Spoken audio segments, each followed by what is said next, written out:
اگه میخواستی نقاشی بکشی چی میکشی؟ دریا میکشیدی برای چی؟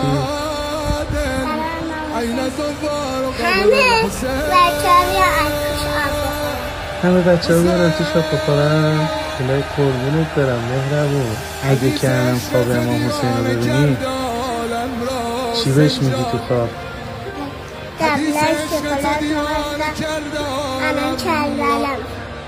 من کربلا میخواد. الهی قربونت برم میریم انشالله با هم. به نظرت امام حسین کیو از همه بیشتر دوست داشت؟ علی اکبرشو. سوال آخر، اگه کربلا بودی کیو بغل میکردی؟ شاید سریع. مطمئنی؟